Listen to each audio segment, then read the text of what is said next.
12 minutes clinically dead. Heart stopped, brain without oxygen, doctors preparing the family for the worst. But when this woman came back, she didn't bring vague memories of a white light. She brought names, dates, details no one in that emergency room could possibly know. And then she said something that made the doctor step back. Death is not what you think it is, and what comes after. No one is prepared for it. What she saw on the other side wasn't eternal peace or definitive punishment. It was something far more disturbing. Elena Vance was 34 years old when her heart stopped, but in truth she had been dead much longer than that. The real death, the one that mattered, had occurred exactly 2 years, 3 months, and 17 days earlier, on a Tuesday afternoon that started like any other and ended with her entire world shattered beyond repair. Seattle had been her home for a decade. She'd moved there from a small town in Oregon after nursing school, drawn by the promise of a fresh start and the rain-soaked anonymity of a city where no one asked too many questions. She'd married too young. She realized later, to a man named Michael, who worked in tech and disappeared into lines of code more often than he appeared in their bed. The marriage had been functional but hollow, sustained by routine rather than passion, until Lily was born. Lily. Even now, saying her daughter's name felt like swallowing glass. Lily had been 6 years old. 6 years of bright laughter and impossible question tiny hands that always seemed to find Elena's face in the dark when nightmares came calling. She had her mother's brown eyes and her father's stubborn chin, and she had loved butterflies with an intensity that bordered on obsession. Their small house in the Ballard neighborhood had been covered in butterfly stickers, butterfly drawings, a butterfly mobile that cast dancing shadows on the ceiling of her bedroom. The accident, if you could even call it, that happened on an ordinary Tuesday.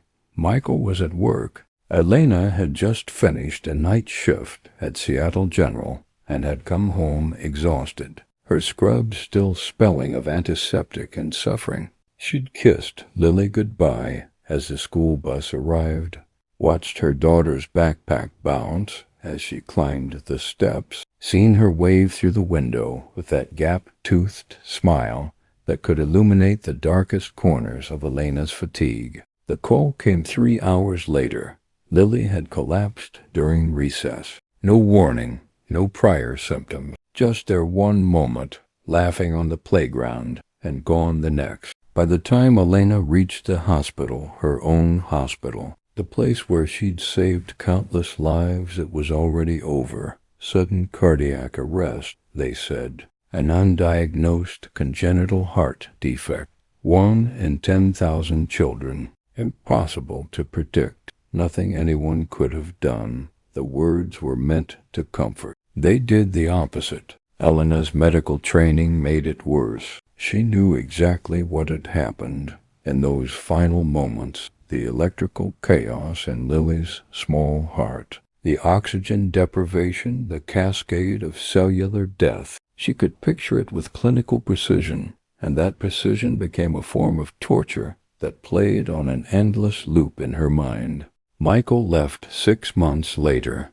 The grief had opened a chasm between them that no amount of therapy or forced conversation could bridge. He moved to San Francisco for a new job, and Elena didn't fight it. She barely noticed. By then, she was already a ghost, going through the motions of living without actually participating in life. Work became her only refuge. She transferred to the trauma unit, the busiest and most brutal section of the hospital, where the constant adrenaline and suffering of strangers drowned out the suffering inside her own chest. She volunteered for double shifts, triple shifts, any schedule that meant she didn't have to go home to that house full of butterfly stickers and silence. Her colleagues noticed, of course. The other nurses whispered about her in the break room.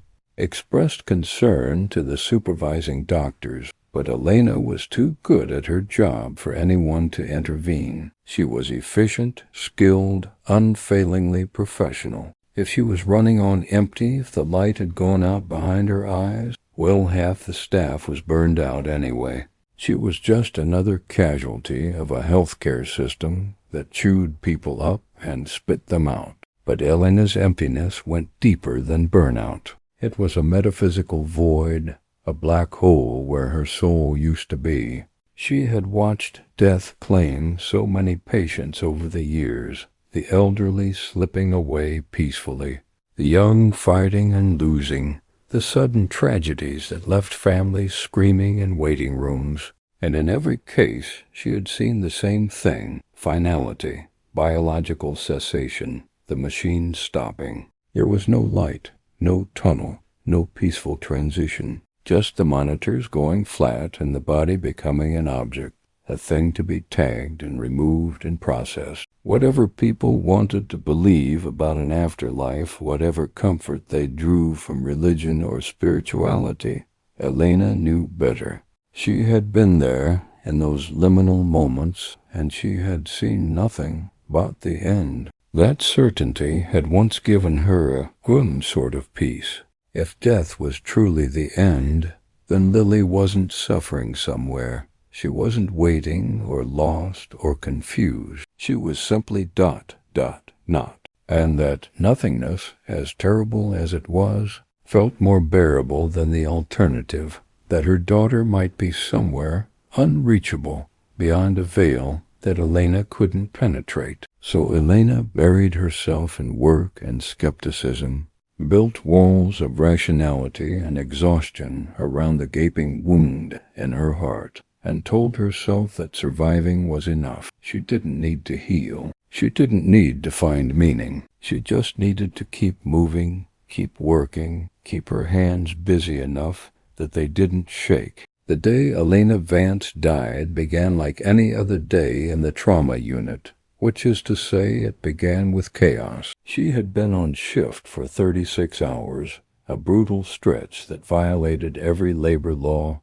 and best practice. But staffing shortages had become the new normal. A multi-car pileup on I-5 had flooded the E just after midnight, followed by a stabbing, a drug overdose, and a construction accident that left a man with a steel rod through his abdomen. Elena moved through it all with mechanical efficiency, her exhaustion so profound it had looped back around to a strange crystalline alertness. It was 4:47 a.m. when she felt the first flutter in her chest. She was standing at the nurse's station, updating a patient chart, when her heart seemed to skip not painfully, just a strange hesitation, like a musician missing a beat. She paused, one hand unconsciously moving to her sternum, and waited. Nothing, just fatigue, she told herself. Just the accumulation of too many hours and too little sleep. She went back to the chart. The second flutter came 15 minutes later, while she was checking an 4-drip in room 7. This time it was accompanied by a wave of dizziness that made her grip the bed rail to steady herself. The patient, an elderly man recovering from a minor heart attack, looked at her with concern. "You all right, dear?" Elena forced a smile. "Just tired."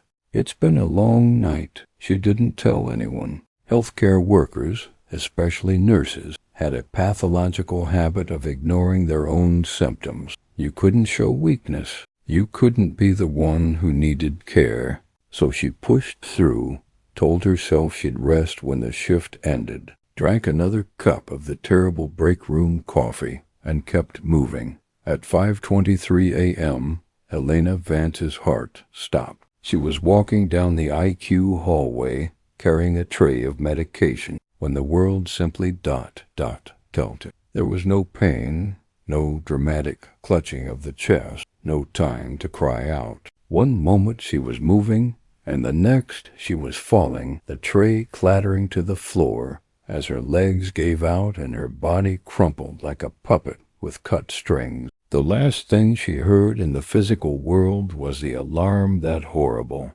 piercing wail of the code blue that she'd heard hundreds of times before, except now it was for her, and the voices shouting her name were the voices of people she'd worked beside for years. Then nothing, and then everything. The transition was not gentle.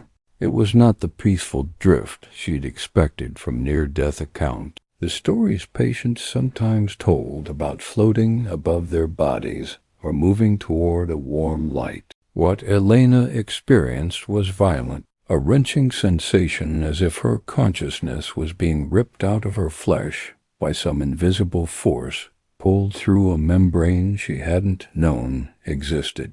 There was a moment impossibly brief and infinitely long of absolute terror.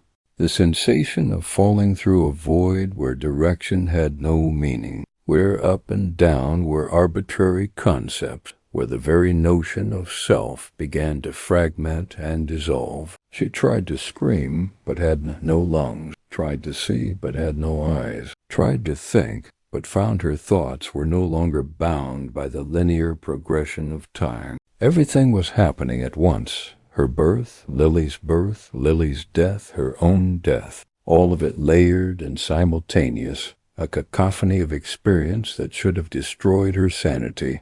And then, as suddenly as it had begun, the chaos stopped. Elena found herself, though herself was a questionable term now suspended in a space that defied every law of physics she'd ever learned. It wasn't a room, wasn't a place in any conventional sense, but her mind scrambled to make sense of it anyway, translating the incomprehensible into something approximating geometry. The walls, if they could be called that, were made of pure mathematics. Equations she didn't understand flowed and shifted. Crystalline structures that existed in more than 3 dimensions, angles that shouldn't be possible, but somehow were. Colors pulsed through this, space colors that had no names, wavelengths that human eyes weren't designed to perceive. They were aggressive in their beauty, overwhelming, each one carrying information, emotion, entire libraries of knowledge compressed into a single shade. And in the center of this impossible space there was a present. It was vast. That was the first thing Elena's fragmenting consciousness registered, the sheer scale of the being before her. It had a form, but that form was mutable, shifting, as if she was seeing multiple versions of it simultaneously, or perhaps seeing it from angles that existed outside normal space-time. The closest approximation her mind could construct was humanoid, a figure perhaps 12 feet tall. And though height seemed meaningless here, its skin, if that's what it was, appeared to be made of liquid light, constellations flowing beneath a translucent surface. Stars were born and died in the span of seconds across its chest. Galaxies spiraled in slow motion along its arms. It was beautiful and terrible, familiar and utterly alien, and it was looking at her. Elena didn't have a body here, not in the traditional sense, but she felt the weight of that gaze anyway. It was intimate, invasive, as if every secret she'd ever held, every shame and fear and hidden desire, was laid bare in an instant. She wanted to look away. Some instinct, deeper than thought, told her she shouldn't be seeing this, that human minds weren't meant to witness whatever this entity was. But she couldn't look away. She was transfixed. And then it spoke, except speaking wasn't the right word. There was no sound, no vibration of air, no words in any language she knew. Instead, information simply appeared in her consciousness, fully formed, as if the being was dropping complete thoughts directly into her mind. Elena Vance, her name, but not just her name. In those 2 words, thought forms, she felt the being acknowledge every moment of her existence, her childhood, her marriage, her daughter, her loss, her emptiness. It knew her more completely than she knew herself. Terror and awe warred in whatever was left of her sense of self. She tried to form a thought, a question, anything, but her consciousness felt clumsy and slow compared to this entity's fluid intelligence. Do not fear.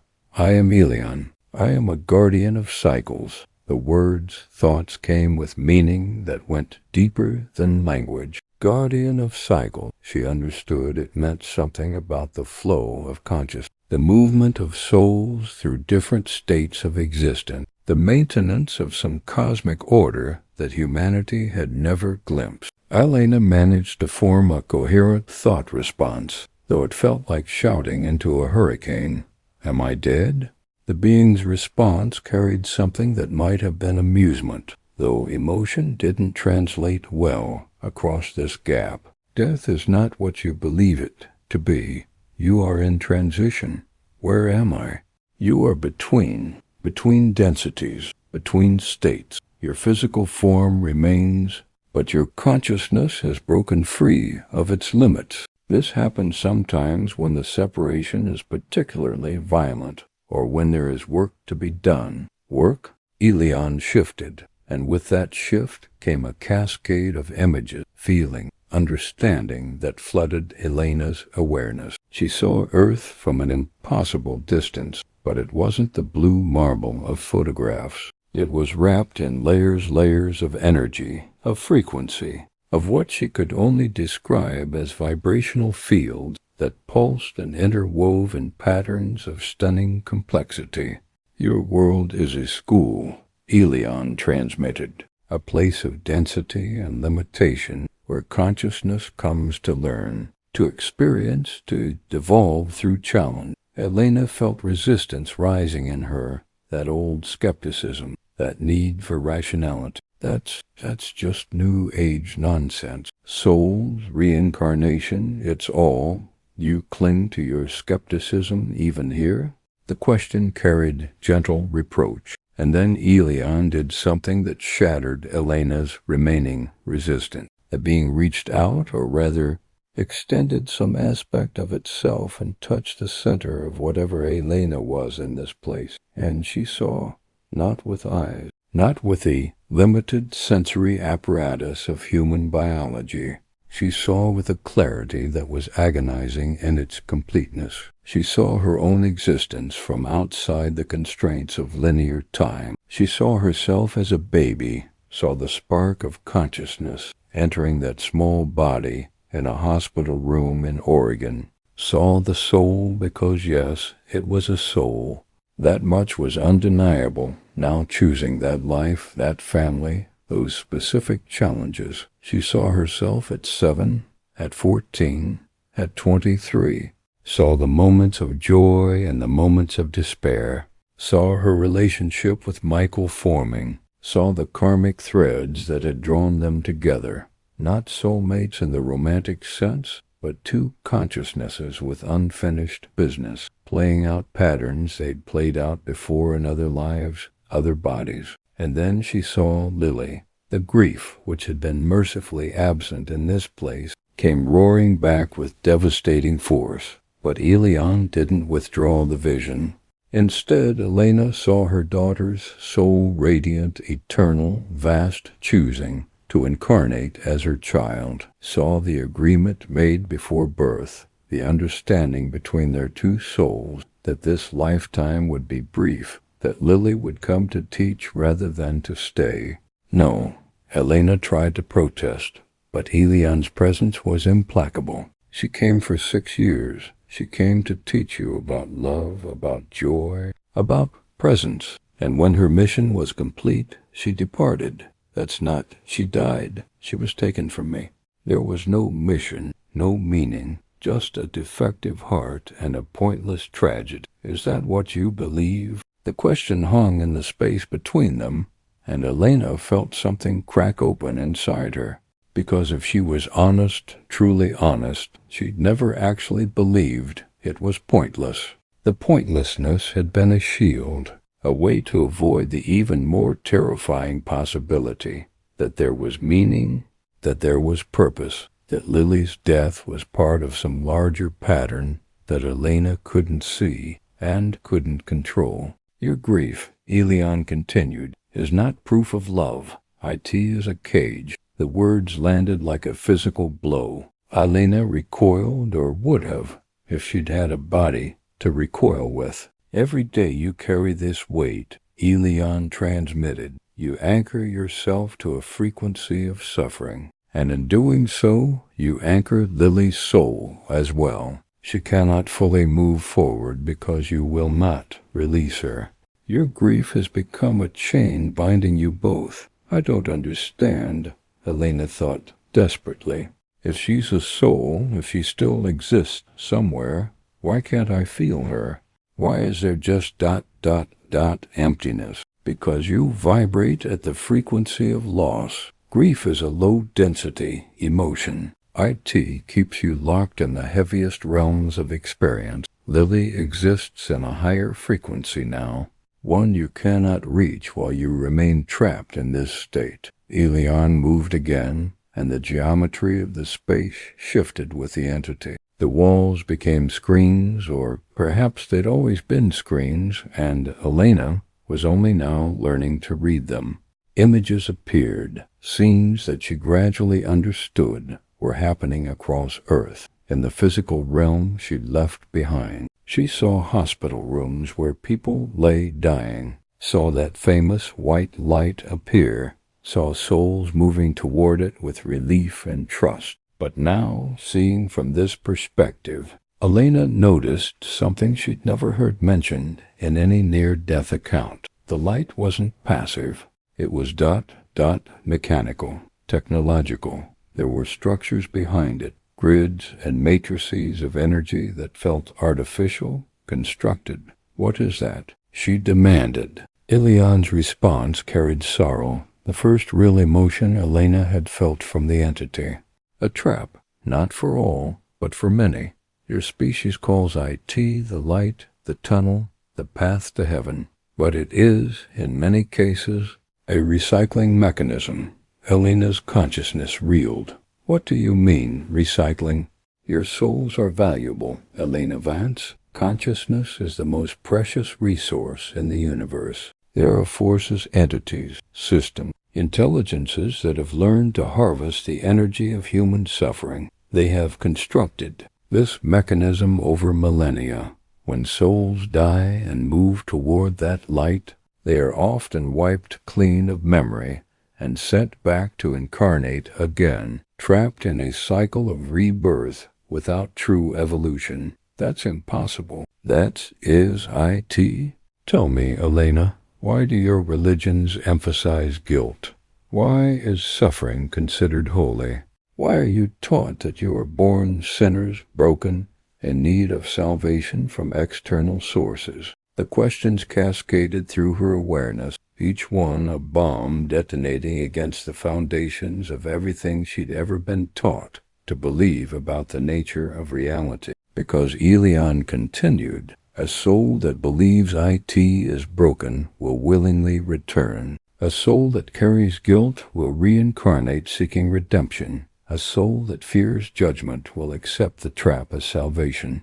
The system is elegant. It is self-perpetuating, and it has kept humanity enslaved for thousands of your years. But the churches, the religions, they were infiltrated long ago. Truth was mixed with lies. The genuine teachers, the ones who understood the real nature of consciousness, were eliminated or their messages were distorted. What you call Christianity, for example, once contained revolutionary truth about the power of human consciousness, but those teachings were suppressed, rewritten, turned into doctrines of control. Elena thought of all the religious texts she'd dismissed as mythology, all the spiritual concepts she'd mocked as wishful thinking. Now, from this perspective, she could see the patterns, how fear was weaponized, how dependency was cultivated, how humanity was kept spiritually infantilized. Then what happens to the souls that don't go into the light? She asked. They break free.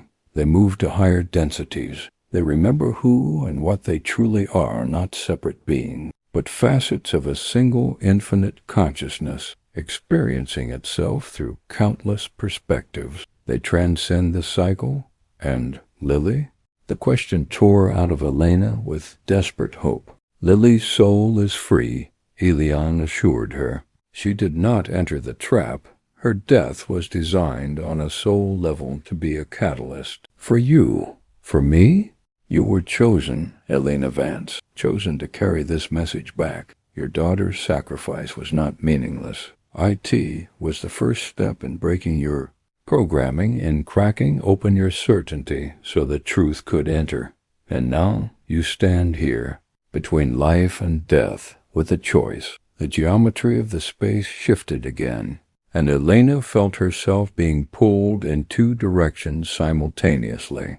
In one direction she felt the call of dissolution, a peace so profound it made her want to weep. The option to let go, to merge with the source, to become part of that infinite consciousness Elion had described. No more pain, no more grief, no more carrying the weight of being human. In the other direction, she felt her body, that fragile meat shell, being shocked and compressed and fought for by her colleagues. She felt the pull of unfinished business, of a world that desperately needed this truth, of a mission she hadn't asked for but was being offered anyway. You can stay, Elion transmitted. You have earned your freedom. Your contract with density is complete. Nitrogen monoxide 1 would fault you for choosing peace. And if I go back, you will carry my frequency in your DNA. You will be changed, marked. You will be able to perceive what others cannot, to heal in ways your science does not understand. But you will also be burdened. Truth is a heavy gift. Humanity does not always welcome those who speak IT. Elena thought of her empty house, her hollow existence, the mechanical way she'd moved through the world since Lily died. Going back to that seemed unbearable. But then she thought of all the patients she'd watched die, all the souls potentially walking into that trap without knowing what they were choosing. She thought of the grief counselors who told parents to move on, the religious leaders who sold salvation, the systems designed to keep people small and afraid. And she thought of Lily radiant, eternal, free-trusting Elena, to be strong enough to do what needed doing. I'll go back, Elena transmitted.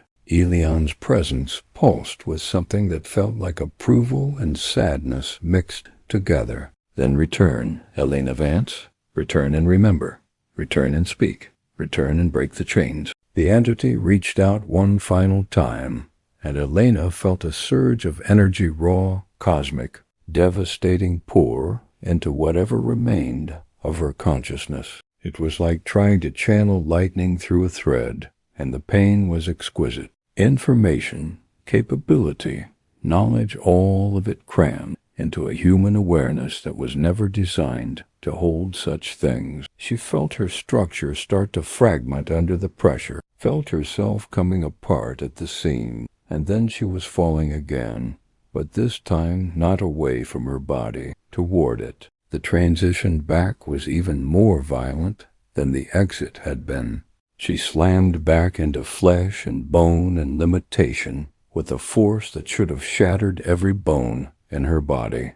The sudden reduction of awareness from that vast, multi-dimensional perception back into the narrow tunnel of human senses was claustrophobic, suffocating. She felt hands on her chest, felt electricity jolting through her heart, felt her lungs convulsing as they tried to remember how to breathe. And then, suddenly, she was being pulled away from the pain, her consciousness trying to retreat back into that other space. But no, Elion's frequency held her, anchored her, forced her to stay in the screaming agony of being alive. Her heart caught, stuttered, beat. The monitor beside her stopped its flat wail and began the erratic beeping of a restored rhythm. She heard voices, urgent and relieved. We got her back. She's back. Elena Vance opened her eyes.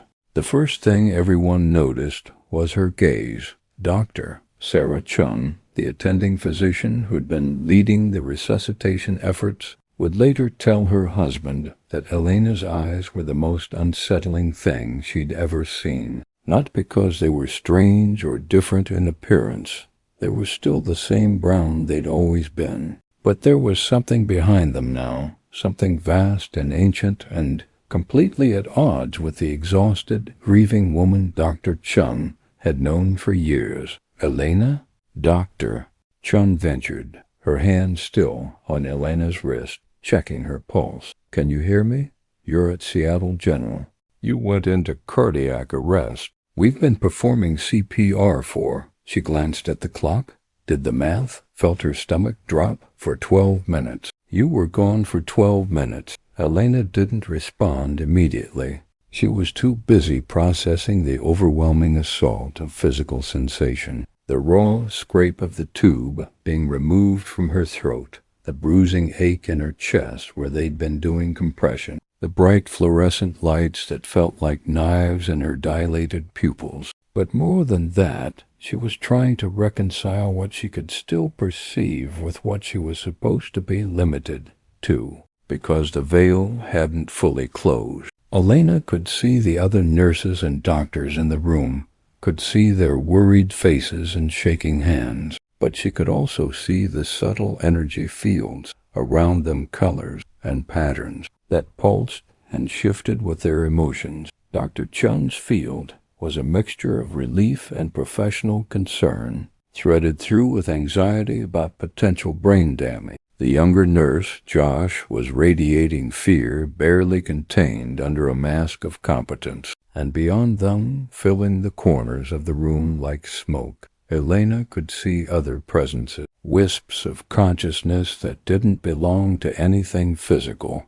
She understood, with the knowledge Elion had transmitted, that she was seeing the residue of death, the energetic imprints left by all the patients who died in this particular trauma bay over the years. Elena?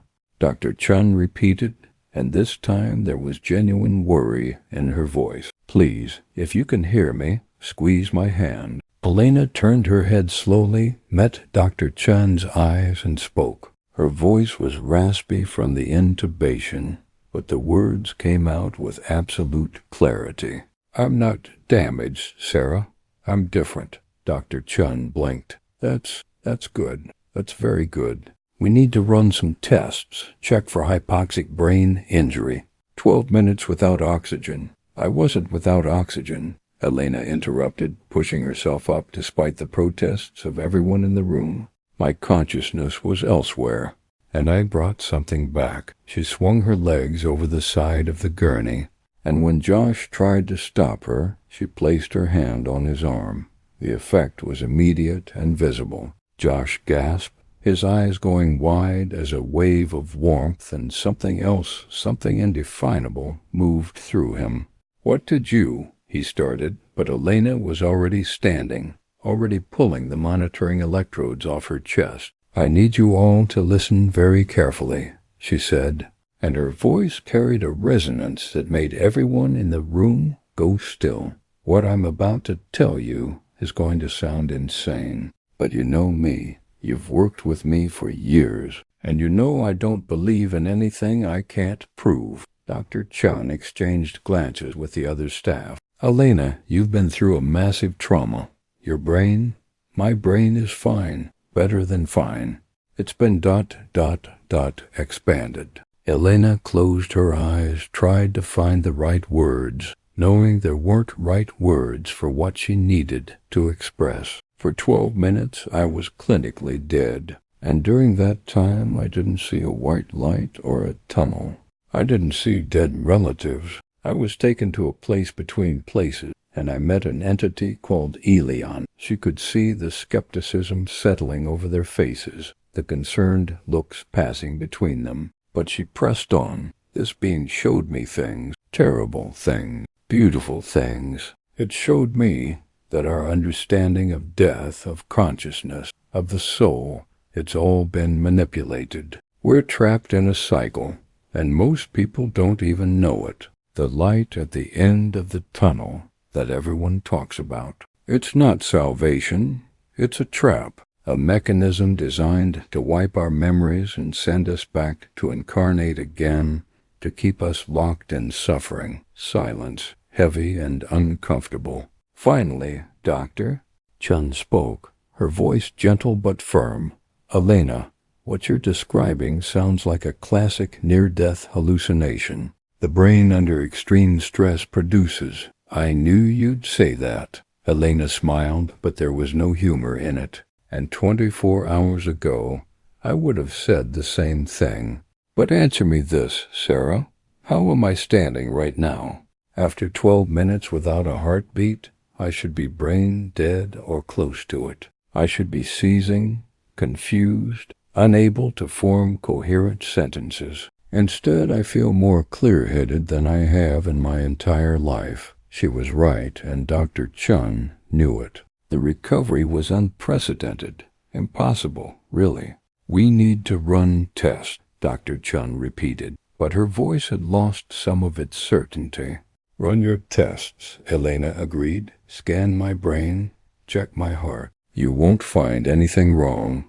In fact, you'll find I'm healthier than I was before the arrest, because I'm not the same person who collapsed in this hallway. She turned to look at each person in the room, and when her gaze landed on them, they felt it a strange pressure, a sense of being seen, not just on the surface, but all the way down to whatever core animated them. The world is going to change, Elena said quietly, because I'm going to tell them the truth, all of it, and you're going to be the first witnesses to what's about to happen. The test took 6 hours. CAT scans, MR is EEGs, blood work, cardiac monitoring. Dr. Chun ordered every diagnostic tool at her disposal, driven by equal parts medical concern and scientific curiosity. The results made no sense. Elena's brain showed no signs of hypoxic injury.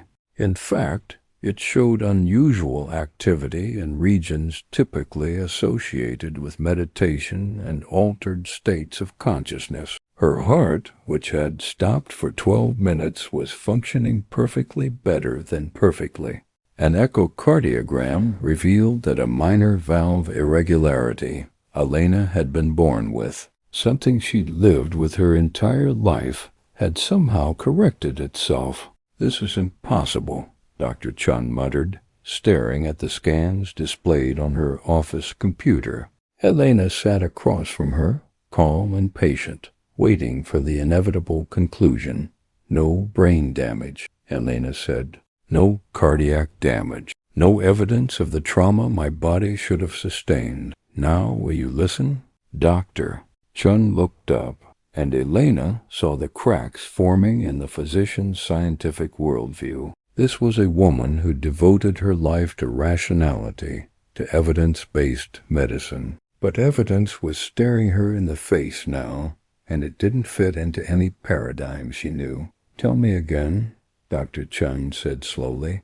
Everything. Start from the moment your heart stopped. So Elena told her. She described the violent transition, the impossible geometry, the entity made of liquid starlight. She explained about Earth as a school, about consciousness as the harvest, about the trap disguised as salvation. She watched Dr. Chun's face cycle through disbelief, resistance, and finally, reluctantly, a kind of horrified fascination. If even a fraction of what you're saying is true, Dr. Chun said when Elena finished, it would mean everything we believe about life and death is a lie, or at least a profound misunderstanding, carefully cultivated and maintained by forces that benefit from our ignorance. And you expect people to just believe you? To accept that there's some cosmic conspiracy keeping humanity trapped? No, Elena said. I don't expect belief. I expect demonstration. She stood, moved around the desk, and before Dr. Chun could protest, placed both hands on the physician's shoulders. You've had chronic pain in your lower back for 3 years. Car accident, 2022. Physical therapy helped, but it never fully healed. Dr. Chun's eyes widened. She'd never mentioned the accident to Elena, had never complained about the pain that was her constant companion. How did you— I can see it, Elena said simply. The damage, the inflammation, the way your energy is interrupted at that point. And I can fix it. That's not. But Elena was already channeling something, pulling on that frequency Elion had embedded in her, feeling it flow through her hands and into Dr. Chun's body. It wasn't healing in the conventional sense. It was more like she was adjusting the vibration, bringing the damaged tissue back into harmony with the rest of the system. Dr. Chun gasped. The pain that had been background noise for so long simply vanished. She reached back, touched her lower spine, twisted experimentally. Nothing. No ache, no stiffness, no catch. "What did you do to me?" she whispered. "I showed you a fraction of what's possible when you understand how reality really works. Consciousness doesn't just observe the physical world, Sarah. It shapes it. And when you're vibrating at the right frequency, you can reshape it intentionally." Dr. Chun stood abruptly, paced to the window, looked out at the Seattle skyline, as if seeing it for the first time. When she turned back, her face was pale but determined. "If you can do that, if this is real, you can't keep it quiet. People need to know. People need—" "Hope?" Elena finished. "Yes, but they also need truth, and the truth is harder to accept than miracles. The truth means confronting how much of their beliefs have been built on lies. So what do you do now?" Elena smiled, and for the first time since her daughter died, it was a smile of genuine purpose. "Now I start teaching, one person at a time, if that's what it takes. I start showing people that death is not the end, but it's also not what we've been told. I start breaking the chains of fear that keep us all imprisoned. And I do it in Lily's name, because she died to crack me open so this truth could enter." Dr. Chun nodded slowly. "You know they'll call you crazy, delusional. They'll try to discredit you. Let them try," Elena said. "I died, Sarah. I've been to the other side and come back with proof. They can call me whatever they want, but they can't silence what I know. And they can't stop what's about to happen." She stood, moved toward the door, then paused. "By the way, you have a cousin, Michael. He died when you were 14, drug overdose. You've carried guilt about it because you were the last person to see him before it happened, and you didn't realize how close he was to the edge." Dr. Chun's face went white. "How do you possibly? He wants you to know he doesn't blame you. He made his choices, and he's okay now. He's free." Elena tilted her head, as if listening to something no one else could hear. "He says to tell you he forgave you before you ever thought to ask for forgiveness." Dr. Chun sank back into her chair, tears streaming down her face. "Because no one knew about Michael, about the guilt she'd carried for 20 years, about the secret that had shaped her decision to become a doctor in the first place." "How?" she managed to choke out. "Because the veil is thin for me now," Elena said gently. "Because Elion changed me. Because I can see both sides simultaneously. And because I'm going to spend whatever time I have left helping people understand that death is not the end. It's just a frequency shift. And we don't have to be afraid anymore." She left Dr. Chun weeping in her office, moved through the hospital corridors, and felt the weight of her new mission settling onto her shoulders. It was heavy, yes, but it was also righteous. And for the first time since Lily died, Elena Vance felt truly, wholly alive. 3 months later, Elena stood in a small community center in the Ballard neighborhood, facing a crowd of 70 people who'd come to hear her speak. Word had spread first through the hospital, then through support groups for the grieving, then through spiritual communities hungry for something beyond the tired narratives offered by conventional religion. She'd left her job at Seattle General. The hospital administration had been understanding, grateful even, given the circumstances. But Elena knew she couldn't go back to trauma nursing, couldn't watch people die without trying to help them understand what was waiting for them. So she'd become a teacher instead, a guide, a translator between worlds. Her house, once a mausoleum of grief, had been transformed. She'd taken down the butterfly stickers, donated Lily's clothes, and converted the bedroom into a meditation space. Not to forget her daughter, but to honor her, to fulfill the mission Lily had started. "Thank you all for coming," Elena began, and the room quieted. "I know many of you have lost people, spouses, parents, children, and I know you've been told to move on, to accept God's will, to find closure. I'm here to tell you that all of that is a lie." She felt the ripple of shock, the mix of hope and defensiveness in the audience, but she pressed on. "Your loved ones are not gone. They're simply vibrating at a different frequency, and your grief, as real and valid as it is keeping you from being able to perceive them.